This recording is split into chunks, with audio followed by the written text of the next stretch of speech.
अस्सलामुअलैकुम। आज की वीडियो में हम पैरोवायरस B19 और हर्पिस वायरसेस, वेरेसीला और ज़ाइका वायरस जो है, हम इन 4 इन्फेक्शंस को डिस्कस करेंगे और यहाँ हमारा ये टॉपिक मैटरनल इन्फेक्शंस का कंप्लीट हो जाएगा इंशाल्लाह। पैरोवायरस B19 जो है ये सिंगल स्ट्रैंडेड DNA वायरस है और ये रैपिडली डिवाइडिंग सेल्स को अटैक करेगा, ठीक है। और ये बोन मैरो में जाके इरिथ्रोइड प्रोजेनिटर सेल्स जो हैं उनको डिस्ट्रॉय करता है और इरिथ्रोपोइसिस का प्रोसेस नहीं हो सकेगा और सवेयर फीटल एनीमिया डेवलप होता है। अच्छा, ये 50 to 70% जो वीमेंस होती हैं ऑलरेडी इम्यून होती हैं पैरोवायरस B19 से, और सिर्फ 1 to 3% ऐसी होती हैं जो सस्केप्टेबल होती हैं, और ये वो होती हैं जो कि स्कूल टीचर्स हो गई, प्री स्कूल और स्कूल एज चिल्ड्रन को ये टीच करती हैं, उनकी मदर्स होती हैं। तो इनमें ज़्यादा सस्केप्टेबिलिटी होती है कि ये पैरोवायरस B19 इन्फेक्शन डेवलप कर लें। तो इसका जो मेथड हो गया, पैथोजेनेसिस क्या है इसकी, कि ये रैपिडली डिवाइडिंग सेल लाइंस को डिस्ट्रॉय करता है और सवेयर एनीमिया कॉज करेगा। इंक्यूबेशन पीरियड 4 to 20 डेज़ का है और ये फैलता कैसे है? ओरल और नेज़ल सिक्रीशंस के थ्रू, ड्रॉपलेट के थ्रू ये फैलता है, और इसके अलावा ब्लड ट्रांसफ्यूजन के थ्रू भी फैलता है और ब्लड के थ्रू। और जो तीसरा इसका वे ऑफ ट्रांसमिशन है वो इसका वर्टिकल है, फ्रॉम मदर टू चाइल्ड। ये 3 तरीक़ों से ही फैलता है। और इसके अलावा जो इसका अर्ली ट्राइमेस्टर जो 16 वीक से पहले अगर इसकी ट्रांसमिशन देखें तो इसकी ट्रांसमिशन 15% होती है, जबकि लेट ट्राइमेस्टर में इसकी जो ट्रांसमिशन है वो 25 to 70% है बेबीज़ के अंदर। मदर से जो बच्चे में जो इसका इन्फेक्शन होने के चांसेस हैं वो 25 to 70% है आफ्टर 16 वीक्स, और 16 वीक से पहले इसका 15% है। क्लिनिकल मैनिफेस्टेशंस क्या होती हैं इसकी, मदर के ऊपर क्या होंगी, बेबी में क्या होंगी? ओवरऑल देखा जाए तो 50% केसेस एसिम्प्टोमेटिक होते हैं पैरोवायरस B19 के, और अगर इन्फेक्टेड मदर्स की बात करें, प्रेग्नेंट लेडीज़ की बात करें, तो उसमें 70% देखा गया कि कोई सिम्टम्स नहीं होते। जो रिमेनिंग है उनमें एक फ्लू लाइक इलनेस होती है जिसमें फीवर, फ्लू, हेडेक होता है, ठीक है, और साथ में उसके 1 हफ्ते के बाद स्लैप चीक रैश जिसको बोलते हैं वो अपेयर होता है, जो इसलिए इसको 5th डिजीज़ भी कहते हैं, ठीक है। और ये रैश जो है ये ट्रंक और लिम्स को स्प्रेड कर जाता है after 1 week of fever and headache. और इसके साथ साथ बड़ों के अंदर टिपिकल ये रैश की एक्सटेंसिव प्रेजेंटेशन नहीं होती, उसमें ज़्यादा प्रोमिनेंट फीचर्स जो है पॉलीआर्थ्रैल्जियाज और आर्थराइटिस होगा, यानी कि उनके जॉइंट्स की इन्फ्लेमेशन होगी और मल्टीपल जॉइंट पेन के साथ वो प्रेजेंट करेंगे। बच्चे के अंदर अगर इफेक्ट देखें, ठीक है, तो बच्चे में हाइड्रोफिटालिस होगा। वो क्यों होगा? एनीमिया होता है इनमें ब्लड जो है वो ऑक्सीजन कैरिंग कैपेसिटी आरबीसीज की कम होती है, आरबीसीज बन रही नहीं होते, इरिथ्रोइड प्रोजेनिटर सेल्स पे ये वायरस अटैक करता है, तो इसकी वजह से हार्ट तेज़ी से पंप करेगा, ठीक है, लेकिन ताकि टिश्यूज़ की ऑक्सीजन डिमांड पूरी हो सके, और फिर हार्ट फेलियर में चला जाएगा, और उसमें जो ब्लड वो फ्लूइड होता है वो एक्यूमुलेट हो जाता है बॉडी कंपार्टमेंट्स में, टिश्यूज़ में, ऑर्गन्स में, तो हाइड्रोफिटालिस डेवलप होगा, और ये 2.9% बच्चों में होता है। इसके अलावा स्पॉन्टेनियस मिसकैरेज हो सकता है, स्टिल बर्थ हो सकती है बच्चों के अंदर। जो इसका हाई ड्रॉप्स है या स्वेलिंग, जो स्वॉलन बेबी होता है, इसकी हाई ड्रॉप्स की जो है ना, ये पैरोवायरस B19 मोस्ट कॉमन कॉज है नॉन इम्यून हाई ड्रॉप्स में, ठीक है। इसके अलावा हाई ड्रॉप्स की एक और रीज़न ये है, इन बच्चों में बाजू का ज़रूरी नहीं है कि एनीमिया की वजह से हाई ड्रॉप्स डेवलप हो। इनमें जो हाई ड्रॉप्स है वो वायरस की वजह से एक कॉम्प्लिकेशन डेवलप होती है, मायोकार्डाइटिस, यानी मायोकार्डियम की इन्फ्लेमेशन होती है इसके अंदर, तो उसकी वजह से भी हार्ट प्रॉपर्ली फंक्शन नहीं करेगा और इनमें हार्ट ड्रॉप्स डेवलप हो सकता है। डायग्नोसिस अगेन सीरोलॉजी कराएंगे इसकी, IgG कराते हैं। IgM रीसेंट इन्फेक्शन को डिटेक्ट करेगा, IgG क्रोनिक इन्फेक्शन को, लेकिन इसमें ये होता है कि समटाइम्स अगर दोनों प्रेजेंट हैं तो फिर इसका मतलब है IgG डेवलप हो चुकी है, इसका मतलब है ये क्रोनिक इन्फेक्शन की तरफ जा रही है, ठीक है। तो उसमें यह है कि अगर दोनों प्रेजेंट हैं तो पिछले 1 हफ्ते से लेकर 6 महीने से पहले जो है ना इसको इन्फेक्शन हुआ है, अभी रीसेंट इन्फेक्शन नहीं हुआ, ये रीसेंट इन्फेक्शन उसको 6 महीने पहले हुआ था। तो इसके अलावा जो मैनेजमेंट है, मैनेजमेंट में सीरियल मॉनिटरिंग करते हैं। सीरियल ग्रोथ स्कैन्स जो है वो इन्फेक्शन के 12 वीक्स के बाद आप स्टार्ट करेंगे। एवरी 1 to 2 वीक्स आप अल्ट्रासाउंड कराते हैं, ठीक है, उस पर ग्रोथ वगैरह के लिए देखते हैं उसको, उसमें कोई साइंस वगैरह देखते हैं बच्चे के अंदर कोई एसाइटीज़, कार्डियोमेगैली, प्लेसेंटोमेगैली, हाई ड्रॉप्स या इंट्रायूटेराइन ग्रोथ रिस्ट्रिक्शन तो नहीं चल रही, वो किसी टाइम पे आपको नज़र आती है। या MCA डॉपलर कराते हो बच्चे में एनीमिया देखने के लिए, उसमें अगर पीक सिस्टोलिक वेलोसिटी उसकी ज़्यादा है तो फिर आप उसको फीटल मेडिसिन यूनिट में जो है वो रेफ़र करके उसकी फीटल ब्लड सैम्पलिंग होगी, उसमें ट्रांसफ्यूजन लगेगी और काफ़ी हद तक इम्प्रूवमेंट हो जाती है। 94% केसेस में बच्चे रिकवर कर जाते हैं विदिन 6 to 12 वीक्स। और मोस्ट फीटसेस जो है ना वो एक ट्रांसफ्यूजन उनको चाहिए होती है, उसके बाद वो रिजॉल्व कर जाती है, क्योंकि पैरो वायरस इन्फेक्शन जो ही रिजॉल्व करेगा। नेक्स्ट जो इन्फेक्शन हम डिस्कस करेंगे वो है herpes virus. Herpes virus UK के अंदर बहुत ज़्यादा कॉमन हो रहा है, ये राइजिंग ट्रेंड पे है। न्यूनेटल इन्फेक्शन भी कॉमन है और इनकी जो टाइप्स होती हैं जो इनको कॉज करती है हर्पिस वायरस को, 2 तरह की टाइप्स हैं इसकी, HSV1 है और 2 है। और ये हर्पिस वायरसेस के साथ बिलोंग करते हैं। इनकी करेक्टरिस्टिक ये होती है कि ये प्राइमरी इन्फेक्शन के बाद लेटेंट स्टेज में चले जाते हैं, और जब भी कोई इम्यूनो कॉम्प्रोमाइज स्टेट होती है या स्ट्रेस की कंडीशन में, फीवर है पेशेंट को, मेंस्ट्रुएशन में, या कोई ट्रॉमा है या प्रोलॉन्ग यूवी लाइट एक्सपोजर है, तो उसमें ये रीएक्टिवेट करते हैं वायरसेस, और ये सेकेंडरी इन्फेक्शन कॉज करेंगे या रिकरेंट एपिसोड कॉज करते हैं। जो इनका HSV1 है वो रिजाइड करेगा ट्राइजेमिनल गैंग्लिया में, और जो HSV2 है वो सेक्रल गैंग्लिया में लेटेंट फेज में चला जाता है। दोनों सेंसरी न्यूरोज में रिजाइड करते हैं। और इसके अलावा जो इनकी खसूसियत है कि पहले ये समझा जाता था कि HSV1 ओरोफेशियल लीजन्स कॉज करता है और HSV2 जो है वो जेनिटल सोर्स कॉज करेगा, ठीक है। लेकिन आजकल जब जेनिटल लीजन्स हैं उनकी जब कल्चर कराया जाता है तो उसमें 50% of the cases HSV1 cause होती है, ठीक है, और 50% केसेस में देखा कि HSV2 होती है, ठीक है। इसी तरह जो न्यूनेटल इन्फेक्शंस होते हैं उनके टेस्ट में भी HSV1 कॉज नज़र आती है। तो इसका मतलब है ये सिर्फ ओरोफेशियल लीजन्स तक लिमिटेड नहीं है, ये जेनिटल लीजन्स भी कॉज करता है। और किस तरीके से करता है कि मे बी इनकी एक रीज़न ये भी है कि नॉन मुस्लिम्स में ओरल इंटरकोर्स होता है, तो दैट्स वाई उसकी वजह से ये म्यूकोजल सर्फेस को एंटर हो जाते हैं वायरसेस।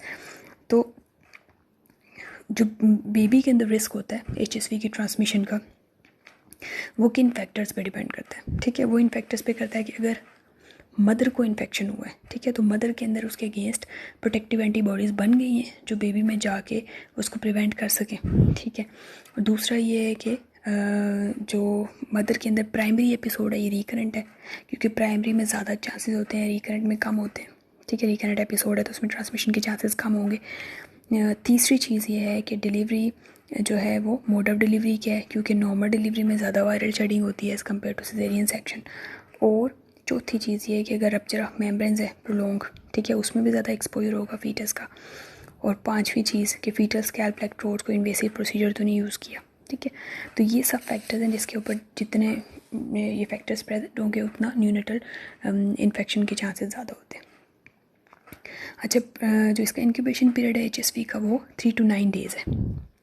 और इसमें एक और चीज़ इंपॉर्टेंट ये है कि प्राइमरी और जो रिकनेक्ट एपिसोड होती है, जो प्राइमरी एपिसोड होती है स्पेशली जो 3rd ट्राइमेस्टर में पेशेंट को होता है इन्फेक्शन, चाहे वो HSV1 की वजह से हो रहा है, लीजन्स डेवलप हो रही है उसके अंदर पेरिनियल, या HSV2 की वजह से, जो प्राइमरी एपिसोड है 3rd ट्राइमेस्टर में स्पेशली, उसमें जो रिस्क ऑफ ट्रांसमिशन है टू बेबी वो 41% है। और जो रिकरेंट एपिसोड है उसमें जो रिस्क ऑफ ट्रांसमिशन है वो 0 to 3% है।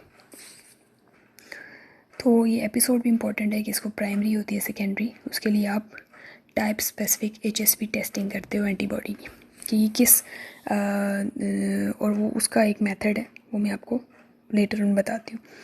जो बेबी के अंदर अगर प्राइमरी एपिसोड है मदर को, तो बेबी के अंदर तो 40% चांस है कि 41% चांस है ट्रांसमिशन का। अगर उसकी रिकरेंट एपिसोड है मदर की, तो बेबी के अंदर अगर डिजीज़ डेवलप भी होती है तो फर्स्ट ऑफ ऑल तो जो मदर है वो तो एसिम्टोमेटिक होती है मोस्टली, ठीक है। रिकरेंट एपिसोड में मदर एसिम्टोमेटिक होगी और उसमें सिर्फ 5 to 10% केसेस में प्रेग्नेंट वीमेंस के अंदर सिम्टम्स अपेयर होते हैं रिकरेंट एपिसोड में। और जो बेबी के अंदर जो डिज़ीज़ होगी वो लोकलाइज्ड होती है, मतलब लोकल CNS डिजीज़ है, स्किन, आई और माउथ इन्फेक्शन होगा। क्लिनिकल प्रेजेंटेशन कैसी होती है, उसमें पस्ट्यूल्स बनते हैं, उसमें फिर अल्सर बनेंगे, और अगर केराटिनाइज स्किन है तो उस पर क्रस्टिंग हो जाती है। और बाज़ औक़ात एटिपिकल प्रेजेंटेशंस भी होती हैं, उसमें माइल्ड सा एरिदीमा होगा, फिशर्स और प्रूराइटिस होता है पेशेंट को, और साथ में पेन होगा। और जो बेबी के अंदर इन्फेक्शन होता है वो 3 लेवल्स होते हैं डिजीज़ के। फर्स्ट लेवल पे उसमें स्किन, आई या माउथ इन्फेक्शन डेवलप होता है, सेकंड पे CNS डिजीज़ होगी, और थर्ड पे उसमें डिसेमिनेटेड डिजीज़ डेवलप होती है जिसमें 90% मोर्टेलिटी के चांसेस होते हैं। और बेबी के बर्थ के 48 आवर्स के बाद हम उसमें उसके कल्चर कराते हैं फ्लू उसकी लीजेंस का। तो उसमें अगर वो पॉजिटिव आ जाता है दैट्स मीन डायग्नोसिस कंफर्म होती है, या बेबी के अंदर अगर सिम्टम्स डेवलप हो, साइंस नज़र आ रहे हैं, तो वो क्लिनिकली डायग्नोसिस की हो जाती है कि उसमें HSV इन्फेक्शन है। मदर के अंदर डायग्नोसिस कैसे करते हैं, उसमें हम जो है उसमें IgM IgG टेस्टिंग कराते हैं। जो IgG स्पेसिफिक टेस्टिंग होती है वो कैसे होती है कि उसमें जो लीजन्स हैं उसको अनरूफ करके झिल्ली उतार के उसका जो फ्लूइड होता है उसका कल्चर भिजवाया जाता है, ठीक है। और उसमें हम देखते हैं कि वो HSV1 या HSV2 उसमें कौन सा वायरस आइसोलेट हुआ है। इसके अलावा IgG टेस्टिंग भी होती है, और वो किस तरीके से करते हैं कि सीरम में एंटीबॉडीज़ देखते हैं, और उसमें भी हम देखते हैं कि वो टाइप स्पेसिफिक चेक करते हैं, यानी HSV1 के अगेंस्ट वो IgG है या HSV2 के अगेंस्ट है। और अगर जो जेनेटल लीजेंस से आपने जो वायरस आइसोलेट किया है वो सेम है, और साथ में जो IgG है वो भी उसी HSV के अगेंस्ट बनी हुई है बॉडी के अंदर, तो दैट्स मीन ये उसको रिकरेंट एपिसोड थी, यानी कि उसके अंदर एक तो क्रोनिक इन्फेक्शन उसके अगेंस्ट चल रहा था, IgG बनी हुई थी, और जब जो अभी एक्टिव लीजेंस हैं उसमें भी जो वायरस डिटेक्ट हुआ है वो उसी HSV का है जिसके अगेंस्ट उसकी बॉडी में एंटीबॉडी मौजूद है। तो इससे हमें ये पता चल जाएगा कि ये रिकरेंट एपिसोड है, और इसमें रिस्क ऑफ ट्रांसमिशन भी कम होगा, और बच्चे में इन्फेक्शन के चांसेस जो हैं वो कम होते हैं इसमें, और लेस फेयर एपिसोड होगी, और इसमें मदर जो है वो मोस्टली एसिम्प्टोमेटिक होती है। इस तरह के पेशेंट्स को जेनेटो यूरिनरी मेडिसिन फिजिशियन के पास रेफ़र करते हैं। अगर इनके अंदर टेस्ट पॉजिटिव आ जाता है, उनकी ट्रीटमेंट क्या होती है कि इनमें अगर फर्स्ट टाइम यानी कि 6 वीक्स के अंदर अंदर अगर इनकी डिलीवरी नहीं करनी है पेशेंट्स की, तो इनको आप 400 मिलीग्राम जो होती है एसाइक्लोविर वो 3 टाइम्स डेली फॉर 5 डेज़ आप देते हो, ठीक है। उसके बाद 36 वीक्स ऑनवर्ड आप इनको डेली सप्रेशन करते हो with acyclovir 400 milligram 3 times daily till term. तो उससे इसकी जो at the time of delivery shedding है वो कम से कम होगी। अगर पेशेंट की जो है वो 6 वीक्स के अंदर अंदर डिलीवरी है और आपने उसको डिटेक्ट कर लिया है कि वो HSV का केस है, तो उसमें उसकी डिलीवरी आइडली सिजेरियन सेक्शन से आप कराते हो, चाहे वो रिकरेंट एपिसोड है। लेकिन अगर 6 वीक्स के अंदर अंदर डिटेक्ट हुआ है और आपने उसको ट्रीटमेंट देना है तो उसमें आप इलेक्टिव सिजेरियन सेक्शन कराओगे। और अगर वो उसको प्राइमरी एपिसोड है और वो 28 वीक्स के बाद हुई है तो उस केस में भी आपने उसको सिजेरियन सेक्शन से डिलीवर कराना है। अगर पेशेंट लेबरिंग आती है और उसमें HSV इन्फेक्शन डिटेक्ट हो गया है तो आइडली तो ऐसी पेशेंट को सिजेरियन से डिलीवर कराते हैं। लेकिन अगर वो विलिंग नहीं है और नॉर्मल लेबर लेना चाहती है, नॉर्मल डिलीवरी कराना चाहती है, तो उसको आप IV एसाइक्लोविर देते हो। तो HSV जो इन्फेक्शन होता है उसमें 3 लेवल्स होते हैं। स्किन, आई और माउथ इन्फेक्शन डेवलप होता है जिसमें लीजन्स डेवलप होंगी, टिपिकल पस्टुलर लीजन्स होती हैं इनकी। ज़्यादा प्रोग्रेस किया तो CNS डिजीज़ जिसमें एनकेफेलाइटिस होता है वो डेवलप हो जाएगा, और लेटर ऑन स्टेज जाकर डिसेमिनेटेड डिजीज़ डेवलप होती है जिसमें 90% मोर्टेलिटी होती है इसकी। डायग्नोसिस में हम IgG टेस्टिंग करते हैं इनकी, और अगर वो पॉजिटिव आती है दैट्स मीन कोई क्रोनिक इन्फेक्शन है, लेकिन वो उसके लिए ज़रूरी होता है कि वो HSV1 के अगेंस्ट एंटीबॉडी है या HSV2, तो टाइप स्पेसिफिक एंटीबॉडी कराते हैं ताकि हमें इस चीज़ का अंदाज़ा हो सके कि अभी जो करंट उसकी लीजन्स हैं उसके कल्चर में किस किस्म का वायरस आया है, और ये एपिसोड उसकी प्राइमरी है या सेकेंडरी एपिसोड है। और मैनेजमेंट में अगर 6 वीक्स के अंदर अंदर उसकी डिलीवरी होनी है तो आप ट्रीटमेंट दो एसाइक्लोविर से, और साथ में उसकी डिलीवरी सिजेरियन सेक्शन से कराते हो, और अदरवाइज़ आप इसकी नॉर्मल वेजाइनल डिलीवरी करा सकते हो। अगर तो ये प्राइमरी एपिसोड है लेकिन 28 वीक्स ऑनवर्ड प्रेजेंट की आपके पास, तो उस केस में आपने इसकी जो है बेहतर है सिजेरियन सेक्शन से कराएं। बेस्ट मोड यही है क्योंकि इसमें रिस्क ऑफ ट्रांसमिशन 41% होता है। अगर वो नॉर्मली डिलीवर कराना चाहती है तो वो सिर्फ इसलिए कि IV आपने उस केस में इसको IV एसाइक्लोविर देनी है। और अगर नॉर्मली पेशेंट अर्ली ट्राइमेस्टर में आती है प्राइमरी एपिसोड के साथ, उसमें प्रोटोकॉल ये है कि आप उसको एसाइक्लोविर ओरल दो 5 डेज़ के लिए 3 टाइम्स, और 36 वीक्स ऑनवर्ड आप उसको सप्रेसिव थेरेपी दो 400 milligram 3 times daily till term, और उसको नॉर्मल विजाइनली डिलीवर करा लो। और अगर एक ऐसी पेशेंट है जिसको एक्टिव डिजीज़ हो या ना हो लेकिन वो एक्सपोजर की हिस्ट्री देती है, किसी भी ऐसे पेशेंट से उसका इंटरेक्शन हुआ है जिसमें हर्पिस इन्फेक्शन था, तो उसको अपने, या फिर वो सिम्टम्स ऐसे बता रही है कि उसको वल्वर इचिंग हुई, बर्निंग हुई, या रीसेंट HSV लीजन्स के साथ आती है, अपने उसको थोरो एग्जामिनेशन करना है। उसमें आप वल्वा, वेजाइना, सर्विक्स सबको आप एग्जामिन करोगे। और सिजेरियन सेक्शन अगर इनका मोड है तो उसको साथ में काउंसिल करना है कि caesarean section mode of delivery के बावजूद उनमें 10 to 15% रिस्क होता है कि बच्चे के अंदर HSV लीजन्स डेवलप हो जाए, इन्फेक्शन डेवलप हो जाए। वेरेसिला जोस्टर वायरस जो है ये चिकन पॉक्स कॉज करेगा, और इसका जो रिकरेंट एपिसोड होती है उसमें ये वेजिकुलर लीजन्स कॉज करेगा, जिसको हम शिंगल्स या हर्पिस जोस्टर कहते हैं।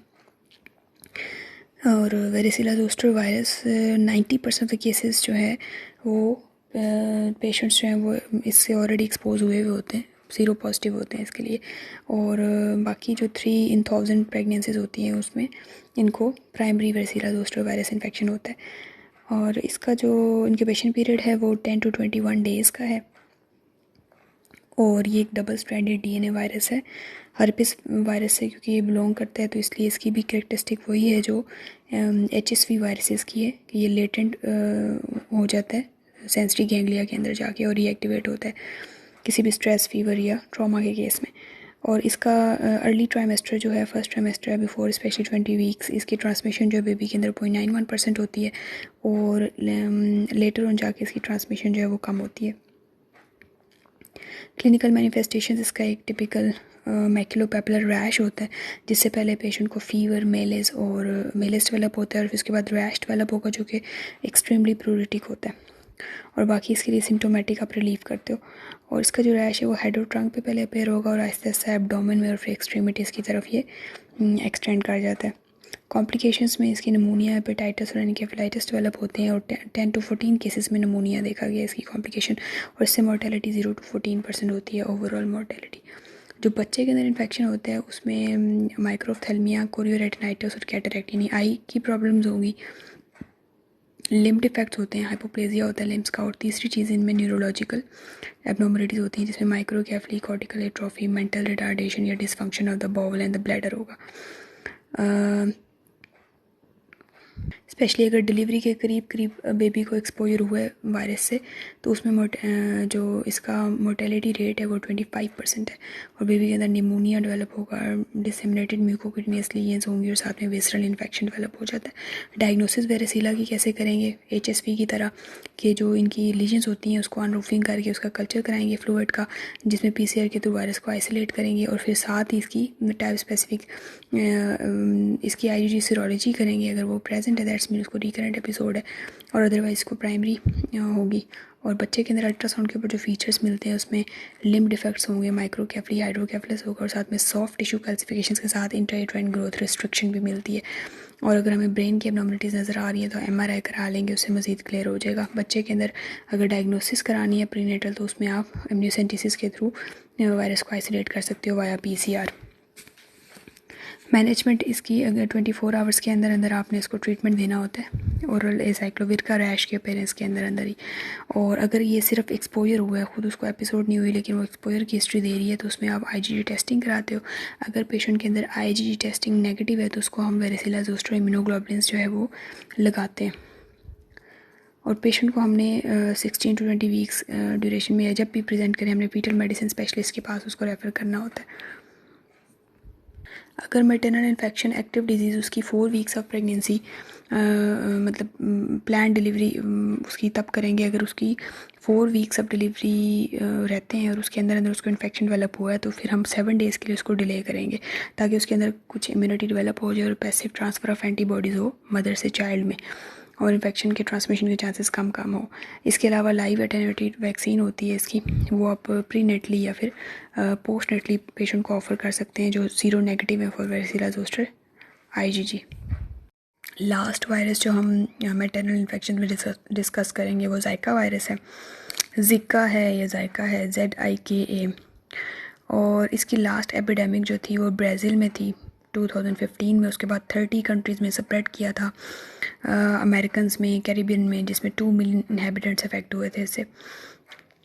जाइका वायरस जो है ये फ्लेवी वायरस है, सिंगल सीरोटाइप होती है इसकी, और ये सेक्सुअल कांटेक्ट के थ्रू फैलता है, और इसके अलावा ये वर्टिकल ट्रांसमिशन होती है ट्रांसप्लेसेंटली फ्रॉम मदर टू चाइल्ड। 2 तरह की इसकी ट्रांसमिशन होती है, और इसका इंक्यूबेशन पीरियड 3 to 12 डेज़ का होता है। फैलता ये मॉस्कीटोज़ के थ्रू है, by the bite of mosquito, and multiple mosquito species जो हैं वो इसकी वेक्टर्स हैं। 80% केसेस में सब क्लिनिकल इन्फेक्शन होता है, ठीक है, और अगर सिम्टम्स डेवलप भी होते हैं तो वो सेल्फ लिमिटेड इलनेस होती है 5 to 7 डेज़ की।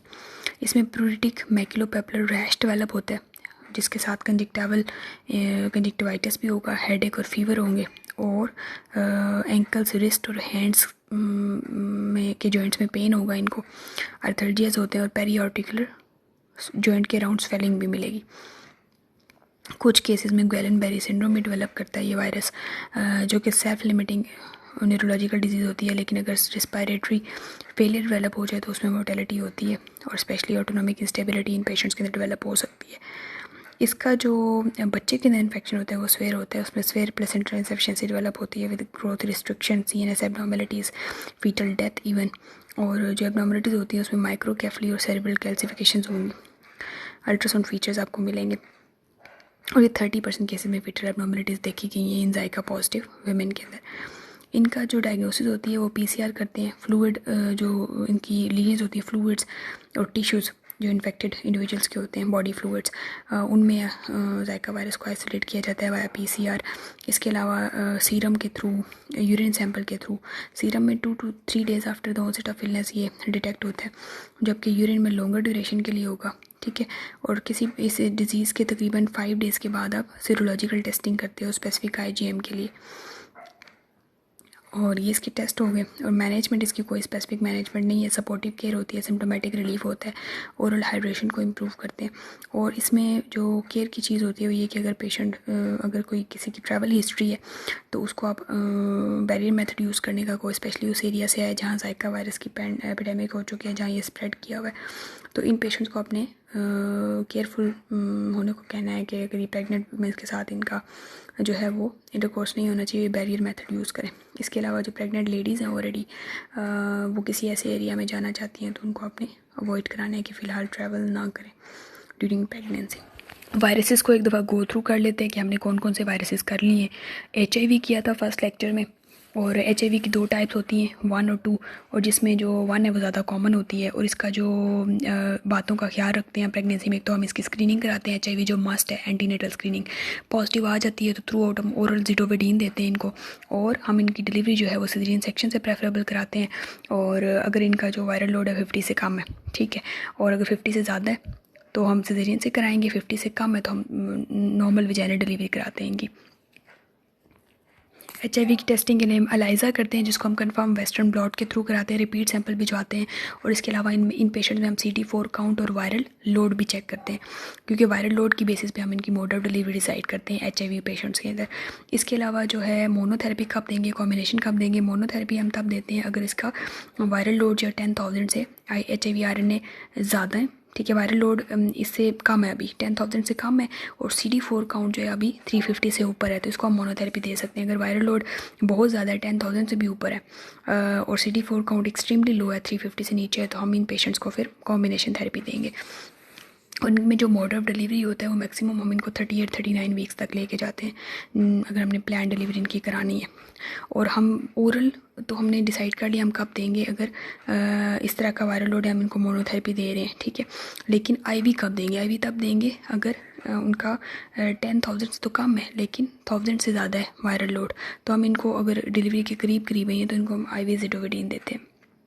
बाकी ब्रेस्ट फीडिंग अवॉइड करेंगी ये, और फार्मूला फीड देंगी बेबी को। नेक्स्ट हेपेटाइटिस B डिस्कस किया था, जो कि हेपेटाइटिस B वायरसेस को कॉज करता है, और इसकी ओवरऑल प्रेवलेंस जो थी UK के अंदर वो 0.14% थी, और इनकी जो पैथोजेनेसिस थी। और हेपेटाइटिस B वायरस जो है वो डबल स्ट्रैंडेड DNA वायरस है, body fluids, blood, needle sharing और सेक्शुअल इंटरकोर्स के थ्रू ये फैलता है हेपेटाइटिस B वायरस।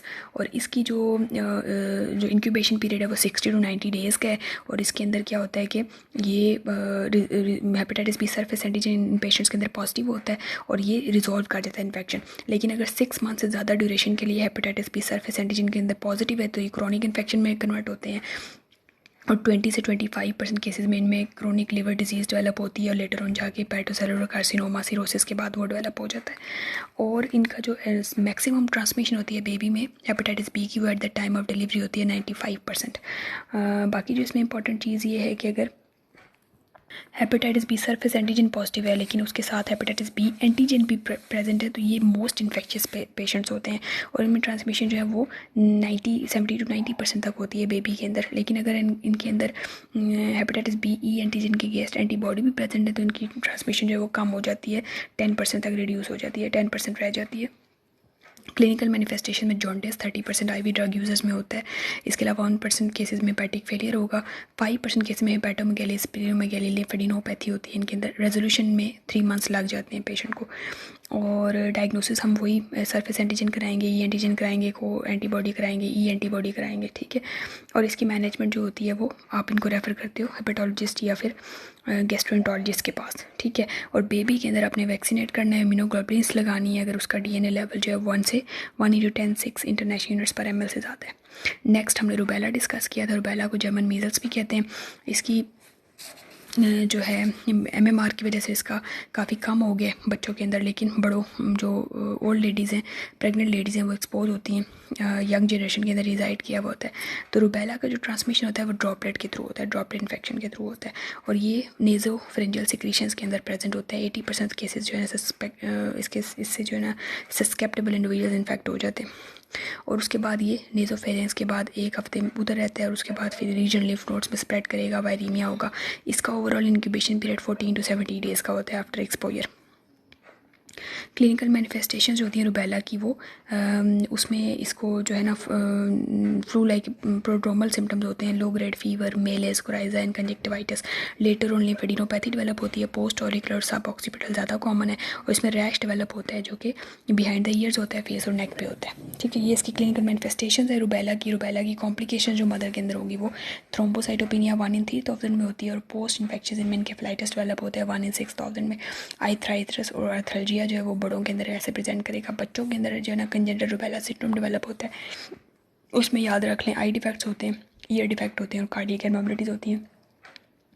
आई के अंदर कैटरेक्ट होगा, ठीक है, माइक्रोऑफ्थेल्मिया होता है, रेटिनोपैथी होती है, ग्लोकोमा होगा। कार्डियक के अंदर patent ductus आर्टरियोसिस, pulmonary stenosis, septal defects, कोआक्टेशन of aorta. और ईयर डिफेक्ट के अंदर डेफनेस होगी, माइक्रोकेफली होती है और ग्रोथ रिस्ट्रिक्शन भी होती है। और ब्रेन, लीवर, लंग्स और बोन के अंदर इनके लीजेंस डेवलप होती हैं। लेटर ऑन लाइफ में जाके रूबेला वाले जो बच्चे होते हैं इनमें डायबिटीज़ मेलाइटिस के चांसेस होते हैं, स्किज़ोफ्रेनिया के। डायग्नोसिस रूबेला के लिए सीरोलॉजी कराएंगे, ठीक है। IgM, IgG, IgM रीसेंट को करेगी और IgG पास्ट इन्फेक्शन को। इसके अलावा थ्रोट स्वैब से भी आप वायरस को आइसोलेट करा सकते हो। मैनेजमेंट जो रूबेला की होती है कोई स्पेसिफिक मैनेजमेंट नहीं है इसमें। आपने जो है वो ड्रॉपलेट प्रिकॉशंस होती हैं for 7 days after the onset of rash, वो आप इसको रिकमेंड करोगे। और इसकी वैक्सीनेशन जो है अगर पेशेंट को नहीं हुई हुई और प्रीनेटली आपके पास आती है तो आप उसको वैक्सीनेट कराते हो और 1 month के लिए उसको अवॉइड करोगे, वो प्रेग्नेंट नहीं हो। बच्चे के अंदर अगर आपने अर्ली स्टेजेस पे आई है तो उसको टर्मिनेशन एडवाइस करोगे। लेट स्टेजेस पे आफ्टर 20 weeks तो आप उसको फीटल ब्लड सैम्पलिंग के थ्रू बच्चे के अंदर आप चेक कर लोगे कि रूबेला पॉजिटिव है या नहीं। सिफिलिस की जहाँ तक बात है इसकी प्रेवलेंस 0.3% है यूके के अंदर। ट्रिपोनिमा पैराडम इसको कॉज करता है, ठीक है। एक्वायर्ड होती है जो सेक्सुअल कॉन्टैक्ट के थ्रू होती है, सॉरी जो कंजेनिटल होती है वो मदर से चाइल्ड में आती है और जो एक्वायर्ड होती है वो सेक्सुअल कॉन्टैक्ट के थ्रू फैलती है। जो इसका इंक्यूबेशन पीरियड है सिफिलिस का वो 3 to 90 days का है। और इसका जो है रेट ऑफ ट्रांसमिशन जो है 60 से 100% है प्राइमरी या सेकेंडरी सिफिलिस में, जबकि लेटर ऑन जाके अर्ली लेटेंट में इसकी ट्रांसमिशन बेबी में 40% हो जाती है और लेट लेटेंट में जाके इसकी ट्रांसमिशन 8% हो जाती है। इसकी 3-4 स्टेजेस हैं। प्राइमरी सिफिलिस होती है जिसमें शैंकर डेवलप होता है, अल्सर होता है। सेकेंडरी सिफिलिस होती है जिसमें डिसेमिनेटेड डिजीज़ डेवलप होती है, मेजर ऑर्गन सिस्टम्स की इन्वॉल्वमेंट हो जाती है। Plantar and palmar macular lesions develop होती हैं, पैची एलोपेशिया और मिकोजा लीजेंस डेवलप होती हैं। और इसके अलावा लेटेंट फेज में चली जाती है कि 12 मंथ से पहले सिम्टम्स अपेयर हो जाते हैं तो अर्ली लेटेंट है, अदरवाइज लेट लेटेंट बोलेंगे। और 15 से 20 साल के बाद इसमें टर्शरी सिफिलिस डेवलप होती है जिसमें दोबारा से ये सिम्टम्स डेवलप होते हैं, कार्डियोवास्कुलर कॉम्प्लिकेशंस डेवलप होती हैं। 9% केसेस में इसमें नोड्यूलर अपेयरेंस होती है बॉडी पे विद सेंट्रल नेक्रोसिस और 15% केसेस में न्यूरोसिफिलिस देखी गई है और मोर्टेलिटी इसमें 8 to 14% होती है। और इसमें बच्चे के अंदर फीटल डिमाइस हो सकती है, ठीक है, मिसकैरेज हो सकता है, डेथ हो सकती है। और जो सिम्टम्स अगर बच्चे कंजेनिटल सिफिलिस के अंदर होते हैं उसमें hepatosplenomegaly, lymphadenopathy, rash, mucocutaneous lesions, haemolytic anaemia, thrombocytopenia, osteochondritis, pseudoparalysis, periostitis, rhinitis and central nervous system involvement होगी। ये 2 to 8 weeks ऑफ लाइफ में होगी। अगर 2 years के बाद जाके बच्चे के अंदर सिफिलिस के वाले सिम्टम्स डेवलप होते हैं, साइंस नज़र आते हैं तो वो लेट कंजेनिटल सिफिलिस होगी। और उसमें हंचिंजस टीथ होते हैं यानी वाइडली स्पेस टीथ होते हैं, मलबरी मोलर्स होंगे, होंगे with rudimentary enamels, interstitial keratitis होगा, healed chorioretinitis, secondary glaucoma, corneal scarring, eighth nerve deafness, saddle nose, protuberant mandible, rhagades जो है वो scars at the angle of mouth और लिप्स को बोलते हैं, मेंटल रिटार्डेशन होगी, arrested hydrocephalus, convulsive disorders, optic nerve atrophy, juvenile general paresis होगी यानी इनमें सेरिब्रल लीजन्स डेवलप हुई होंगी, cranial nerve palsies and sabre shins यानी प्रोटूबरेंट टिबिया होगा इनका। डायग्नोसिस आप कैसे करते हो सिफिलिस की? नॉन ट्रिपोनिमल टेस्ट होते हैं जिसमें आरपीआर और वीडीआरएल होता है, और ट्रिपोनिमल के अंदर एंजाइम लिंक्ड इम्यूनोसॉर्बेंट ऐसे होते हैं, ईआईए, सीएलआईए होते हैं, कीमोलुसेंट ऐसे होते हैं। इसके अलावा ट्रिपोनिमम पैलेटम हीम एग्लूटिनेशन ऐसे है, और एक फ्लोरेसेंट ट्रिपोनिमल एंटीबॉडी एब्जॉर्बेंट टेस्ट होता है। अच्छा, टेस्ट ऑफ चॉइस स्क्रीनिंग इसमें दो होते हैं, ईआईए और सीएलआईए, ठीक है। इनकी कंफर्मेशन के लिए आप फ्लोरेसेंट ट्रिपोनिमल एंटीबॉडी एब्जॉर्बेंट टेस्ट वो आप कराते हो। बच्चे के अंदर अल्ट्रासाउंड फाइंडिंग्स सिफिलिस में जो है वो हाइड्रोप्स मिलेगा, हेपेटोमेगेली, प्लेसेंटल थिकनिंग और हाइड्रोमियोज मिलेगा। और बच्चे में आप पीसीआर के थ्रू डिटेक्ट कर सकते हो लेट जेस्टेशन पे अगर वो टर्मिनेट नहीं कराना चाहती तो। इसकी जो ट्रीटमेंट है, मदर की बेंजाथिन पेंसिलिन है 2.4 मिलियन यूनिट्स देते हो, लेकिन लेटर ऑन जाके आप इसकी डोजेज में मॉडिफाई भी कर सकते हो क्योंकि फार्माकोकाइनेटिक्स में फ़र्क होता है। इसकी 24 आवर्स ऑफ ट्रीटमेंट के अंदर मदर के अंदर अल्जाइमर्स इन रिएक्शन होता है जो कि रिजॉल्व कर जाता है, फेब्रिल इलनेस होती है, फीटल डिस्ट्रेस होगी, लेकिन ये ऐसे ठीक हो जाता है। टॉक्सोप्लाज्मोसिस कॉज करता है टॉक्सोप्लाज्मा गोंडाई जो इंट्रासेलुलर पैरासाइट है। इसका ए सेक्सुअल रिप्रोडक्शन मैमल्स बर्ड्स के अंदर होती है, जबकि सेक्सुअल रिप्रोडक्शन इसकी कैट्स के अंदर होती है। ये वे की कौन से वे ऑफ ट्रांसमिशन है? कैट फिसिस से आप इंटरेक्ट करोगे तो उसके अंदर ऊसिस्ट की फॉर्म में एक्सक्रीट हो रहा होता है टॉक्सोप्लाज्मा गोंडाई। इसके अलावा ह्यूमन्स जो है वो कैट से भी ये ले सकते हैं, या फिर अंडर कुक्ड या रॉ मीट खाएंगे तो उसके अंदर मसल्स और टिश्यूज़ के अंदर ये टॉक्सोप्लाज्मा गोंडाई जो होता है मौजूद होता है, वहाँ पे इनकी ये सेक्सुअल रिप्रोडक्शन हो रही होती है, तो ये वहाँ से ह्यूमन्स को लग सकता है। कैट्स के अंदर कहाँ से आता है? कैट्स अगर अंडर कुक्ड रॉ मीट या फिर फ्लैश खाती हैं एनिमल्स का तो कैट के अंदर ये चला जाता है वहाँ से, और इस तरह ये साइकिल कंटिन्यू होता है। इसके अलावा जो है वो इसका एक्सपोजर वर्टिकल होता है, मदर से जो है बेबी में भी इसकी ट्रांसमिशन होती है। टॉक्सोप्लाज्मोसिस की इसकी जो है इंक्यूबेशन पीरियड वो 5 से 18 डेज़ का है, और इसकी जो मैनिफेस्टेशंस होती हैं टॉक्सोप्लाज्मोसिस की वो उसमें इसको फ्लू लाइक इलनेस होती है जिसमें, और साथ में लिम्फेडिनोपैथी डेवलप होती है, फटीग डेवलप होगी, और लेटर ऑन जाके इनके अंदर एनकेफेलाइटिस, मायोकार्डाइटिस और निमोनियाटिस और हेपेटाइटिस डेवलप होता है। कंजेनिटल टॉक्सोप्लाज्मोसिस में कोरियोरेटिनाइटिस, हाइड्रोकेफलस, इंट्राक्रेनियल कैल्सिफिकेशन और कन्वर्जेंट टेट्रेड याद रखना है। टॉक्सोप्लाज्मोसिस में सीरोलॉजी कराएंगे, अगेन आईजीएम आईजीजी कराते हैं, और अगर दोनों प्रेजेंट है तो आईजीजी एविडिटी देख लेते हैं। अगर वो हाई एविडिटी है दैट्स मीन इसको क्रोनिक इन्फेक्शन है, बेशक उसके अंदर आईजीएम प्रेजेंट है तब भी। और जो अल्ट्रासाउंड फीचर्स हैं, हाइड्रोकेफली, इंट्राक्रेनियल कैल्सिफिकेशन, वही जो टेट्रेट हमने बताया डिस्कस किया था वो इसमें आपको नज़र आएगा। इसके अलावा हाइपरइकोइक बाउल एसाइटीज़, ग्रोथ रिस्ट्रिक्शन मिलेगी इसमें। और मैनेजमेंट जो टॉक्सोप्लाज्मोसिस की होती है उसमें स्पायरामाइसिन देते हैं, ठीक है, लेकिन अगर बच्चे के अंदर भी ये पॉजिटिव आ जाता है तो फिर स्पायरामाइसिन स्टॉप करा के पायरामेथामीन और सल्फाडाइजिन देते हैं। इसके अलावा जो कंजेनिटल इन्फेक्शन होता है, आप वैसे तो टर्मिनेशन एडवाइस करोगे, ठीक है, 90% केसेस में देखा है कंजेनिटल इन्फेक्शन में कोई साइंस नहीं होते बर्थ के ऊपर। इसके अलावा साइटोमेगालोवायरस जो है वो 1000 में से 3 को होगा, और साइटोमेगालोवायरस की ट्रांसमिशन सेक्स के थ्रू, ब्लड सिक्रीशन, स्लाइवा और यूरिन के थ्रू होती है। साइटोमेगालोवायरस से रिलेटेड ये है कि ये जो अर्ली ट्राइमेस्टर होता है इसका जो प्राइमरी इन्फेक्शन होता है उसमें 30 से 40% फीटल ट्रांसमिशन होती है, और जबकि रिकरेंट इन्फेक्शन में 0.15 से 1% ट्रांसमिशन होगी इसकी। और जो प्राइमरी इन्फेक्शन होता है उसमें जो बर्थ के टाइम पे बच्चे के अंदर सिम्टम्स होंगे 12 to 18% केसेस में होते हैं, और अगर उसको रिकरेंट एपिसोड हुई है तो उसमें जो है उसमें सिम्टम्स 90% केसेस में ये सिम्पटैटिक होते हैं बच्चे। इनके अंदर सीएनएस एबनॉर्मलिटीज़ होती हैं, ओक्यूलर ऑडिटरी डैमेज हो सकता है। इसके अलावा इनमें splenomegaly, hepatomegaly, microcephaly, jaundice, petechiae, hydrocephalus, haemolytic anaemia, pneumonitis develop होता है इनके अंदर, और 10 to 30% केसेस में बच्चों की डेथ हो जाती है।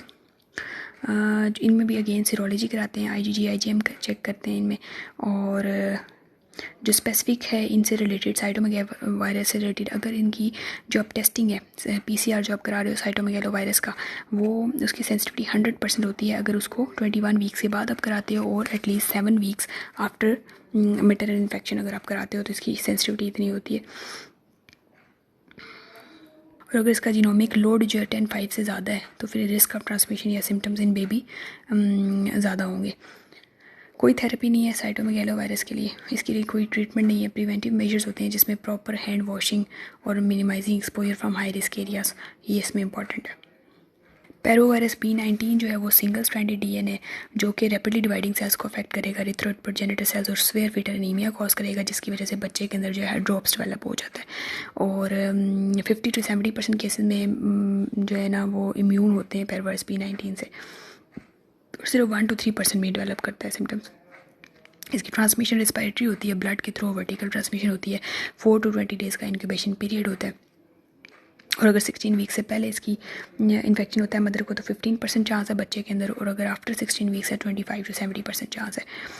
और बेबी के अंदर जो है ना 2.9% केसेस में हाई ड्रॉप्स होगा। बाकी इसके अंदर स्टिल बर्थ मिसकैरेज डेवलप हो सकता है। और डायग्नोसिस जो हम कराते हैं पैरोवायरस B19 की, वो हम इसमें IgM और IgG टेस्टिंग कराते हैं, ठीक है। इसके अलावा बच्चे में चेक करना हो तो PCR करेंगे। मैनेजमेंट इसकी जो है वो सीरियल ग्रोथ स्कैन कराते हैं बच्चे के अंदर, ठीक है। MCA डॉपलर कराएंगे एनीमिया चेक करने के लिए। और इसके अलावा अगर किसी भी टाइम एनीमिया डिटेक्ट होता है तो उसको ट्रांसफ्यूज़ करते हैं, और उसमें बाज़ वक़्त एक ही ट्रांसफ्यूजन काफ़ी होती है। एक दो पैरोवायरस B19 रिजॉल्व कर जाए तो बच्चे की इरिथ्रोपोइसिस दोबारा से रिज्यूम हो जाती है। अल्ट्रासाउंड के ऊपर पैरोवायरस B19 में जो है साइटीज़ मिलेंगी, प्लेसेंटोमेगाली, कार्डियोमेगाली, हाइड्रोप्स और इंट्रायूटेराइन ग्रोथ रिस्ट्रिक्शन मिलेगी। हर्पिस वायरसेस की UK के अंदर प्रेवलेंस ज़्यादा है और इसमें HSV1 और 2 होता है, ठीक है। 50% केसेस में जेनेटल लीजन्स देखी गई, उसमें HSV1 कॉज होती है और 50% में HSV2, जबकि पहले जो HSV1 सिर्फ ओरोफेशियल लीजन्स तक लिमिटेड था।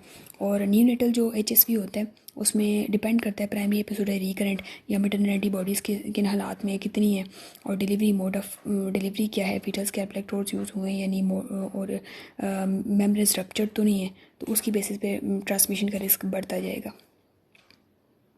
अगर रिकरेंट एपिसोड है तो बच्चे के अंदर लोकलाइज डिजीज़ होती है, सीनियस डिजीज़ होगी या स्किन, आई या माउथ इन्फेक्शन होगा साथ में। रिकरेंट एपिसोड्स मदर के अंदर मोस्टली ये सिम्टोमेटिक होती है। HSV की जो लीजन्स होती हैं वो पस्ट्यूल्स होंगे जो क्रस्ट ओवर करेंगे, बाद में अल्सरेशन डेवलप होंगी। अगर केराटिनाइज स्किन है तो क्रस्टिंग डेवलप हो जाती है। और रिकरेंट एपिसोड एसिम्टोमेटिक होती है, लेकिन 5 to 10% केसेस में सिम्टम्स डेवलप होते हैं। बच्चे के अंदर जो अगर डिजीज़ डेवलप होती है फीटस के अंदर तो वो CNS डिजीज़ होगी, या तो स्टार्ट में उसको स्किन, आई और माउथ इन्फेक्शन होंगे, पस्ट्यूल्स डेवलप होंगे। लेटर ऑन CNS डिजीज़ होती है, एनकेफेलाइटिस डेवलप होता है, और मोर्टेलिटी जिसमें ज़्यादा होती है उसमें डिसेमिनेटेड डिजीज़ होती है, 3rd स्टेज होती है इसकी, 90% मोर्टेलिटी होती है इसमें। और इसमें बच्चा जब पैदा होता है 48 आवर्स के बाद उसकी टेस्टिंग कराते हैं, अगर वो पॉजिटिव आ जाती है दैट्स मीन डायग्नोस्ड केस है। और मदर के अंदर डायग्नोसिस के लिए आप IgG स्पेसिफिक टेस्टिंग कराते हो जो HSV1 और HSV2, और साथ ही आप जेनेटल लीजन से उसका कल्चर भी करा लेते हो। अगर वो दोनों सेम आती हैं दैट्स मीन मदर को क्रोनिक इन्फेक्शन है। लेकिन अगर IgG HSV2 के अगेंस्ट है और लीजन्स के अंदर HSV1 आया तो दैट्स मीन वो उसको प्राइमरी इन्फेक्शन है अगेंस्ट HSV1। इसको भी आप रेफरल करते हो इन पेशेंट्स को, और इनको ओरल एसाइक्लोविर दोगे फॉर 5 डेज़। और अगर ये with in 6 weeks of delivery के अंदर प्रेजेंट की है तो उसमें आप इसका मोड ऑफ डिलीवरी जो इलेक्टिव सीरियन सेक्शन करोगे। और अगर ये अर्ली जेस्टेशन प्रेजेंट की है तो आप 5 डेज़ के लिए इसको थेरेपी दोगे, और उसके बाद 36 वीक्स ऑनवर्ड आप इसको सप्रेशन थेरेपी देते हो टिल टर्म। वेरेसिला जोस्टर वायरस जो है वो चिकन पॉक्स कॉज करता है, 3,000 के अंदर ये होता है, और इसका इंक्यूबेशन पीरियड 10 to 21 डेज़ का है। और इसकी जो है जो वेरेसिला जोस्टर रिजाइड करेगा सेंसरी गैंग्लिया के अंदर और रीएक्टिवेट कर जाते हैं case of fever, stress, trauma, और फीटल वेरेसिला सिंड्रोम कॉज करेगा। फर्स्ट ट्राइमेस्टर में इसकी ट्रांसमिशन 0.91% होती है। और बच्चे के अंदर ये मदर के अंदर जो सिम्टम्स डेवलप होते हैं, मैक्युलोपैपुलर रैश होता है जो इंटेंस प्रूरिटिक होता है फीवर मेल एज के साथ, और ये रैश हेड एंड ट्रंक पे होता है, स्प्रेड करता है लोअर एब्डोमेन और एक्सट्रीमिटीज़ की तरफ। और इसमें जो latent complication pneumonia, hepatitis, encephalitis develop होते हैं। 10 to 14% केसेस में निमोनिया और 0 to 14% मोर्टेलिटी होती है। बच्चे के अंदर जो फीटल वेरेसिला सिंड्रोम है उसमें आई डिफेक्ट्स होते हैं जिसमें माइक्रोफ्थेल्मिया, कोरियोरेटिनाइटिस और कैटरेक्ट होते हैं। इसके अलावा इसके अंदर जो है वो लिम्ब डिफेक्ट्स होते हैं, हाइपोप्लेजिया, और न्यूरोलॉजिकल एब्नॉर्मलिटीज़ के अंदर माइक्रोकेफली, कॉर्टिकल एट्रोफी और मेंटल रिटार्डेशन डेवलप होती है। डायग्नोसिस में अगेन इसके जो लीजन्स होती हैं उसे कल्चर करा लेते हैं, वायरस को आइसोलेट करते हैं। और इसके अलावा इसकी जो बच्चे के अंदर चेक करना होता है उसमें भी आप PCR कराते हो अमनियोटिक फ्लूइड के अंदर। और मदर के अंदर एक और जो टेस्ट कराते हो कल्चर के अलावा वो वेरेसिला IgG सीरोलॉजी आप चेक करते हो। मैनेजमेंट में इसके अंदर अगर तो पेशेंट को लीजेस डेवलप हो गई हैं तो उसको with in 24 hours of appearance of rash आप उसको ओरल एसाइक्लोविर देते हो, और अगर वो सिर्फ एक्सपोजर हुआ है, लीजेस डेवलप नहीं हुई, तो आईजीजी टेस्टिंग करते हो, अगर नेगेटिव है तो उसको इम्यूनोग्लोबुलिन आप दे दोगे। और इसके अलावा अगर वो लास्ट डेज पे अपेयर हुई है, 4 वीक्स के अंदर उसकी डिलीवरी है, तो इस केस में आप 7 डेज़ के लिए उसका डिले कर दोगे ताकि उसके अंदर इम्यूनिटी डेवलप हो जाए और बच्चे के अंदर पैसिव एंटीबॉडीज़ ट्रांसफ़र हो जाए। ब्रेस्ट फीडिंग कोई कॉन्ट्राइंडिकेशन नहीं है, और वैक्सीनेशन आप ऑफ़र करोगे मदर्स को कि वो प्री नेटली या तो यूज़ करें या फिर पोस्ट नेटली उनको, अगर आईजीजी नेगेटिव है तो आप उनको वैक्सीनेट करा सकते हो। जाइका वायरस रेयर है बहुत ज़्यादा, लेकिन ब्राज़ील में इसकी एपिडेमिक हुई थी। अमेरिकन और कैरिबियंस में 2 मिलियन इनहेबिटेंट्स अफेक्ट हुए थे इससे। 3 to 12 डेज़ का इंक्यूबेशन पीरियड है। एक ही सीरोटाइप है इसकी, और ये जो है मॉस्कीटोज़ के थ्रू फैलता है, वो इनका वेक्टर है, डिफरेंट मॉस्कीटोज़ होते हैं। और इनका जो है जो इसकी 80% ऑफ द केसेस इसकी सब क्लिनिकल होती है, और अगर इसके सिम्टम्स डेवलप भी हों तो माइल्ड से होते हैं 5 to 7 डेज़ के लिए, with maculopapular rash, conjunctival lesions, headache and fever. Arthralgia और पेरी आर्टिकुलर स्वेलिंग भी देखेगी, आर्टिकुलर स्वेलिंग, और समटाइम्स ये गुएलन बेरी सिंड्रोम भी कॉज करता है। बच्चे के अंदर ये growth restriction, fetal death, placental insufficiency और सीनस एब्नॉर्मलिटीज़ कॉज करता है। पीसीआर कराएंगे, इसमें जाइका वायरस को आइसोलेट कर देंगे फ्रॉम बॉडी फ्लूइड्स, सीरम और यूरिन सैंपल के थ्रू। और इसके अलावा इसकी जो ट्रीटमेंट है, कोई स्पेसिफिक ट्रीटमेंट नहीं है, सपोर्टिव केयर और हाइड्रेशन देते हैं, और मदर्स को ट्रैवल करने से अवॉइड करते हैं उन एरियाज़ में जहाँ पर ये ज़्यादा कॉमन है। और अगर मेल हैं और वो कहीं से ट्रैवल करके आएँ तो उनको हम कॉन्डम्स के लिए, बैरियर मेथड्स के लिए एडवाइस करेंगे। यहाँ पे हमारा मैटरनल इन्फेक्शंस का टॉपिक कंप्लीट होता है। बुक से भी इसको रीड करें, मेरा जो रेफरेंस है वो EBM है और डिओ हार्ट से मैंने इसको रीड किया था। बाकी डिटेल्स आप गूगल भी कर सकते हैं, और इसको सुनने के साथ साथ आप बुक से रीड करेंगे तो इंशाल्लाह ये आपको मेमोराइज हो जाएगा। मज़ीद टॉपिक्स के लिए आप मुझे सजेस्ट कर सकते हैं, कमेंट करें, लाइक करें, शेयर करें, और मेरे चैनल को सब्सक्राइब करें। मुझे अपनी दुआओं में याद रखिएगा। अल्लाह हाफ़िज़।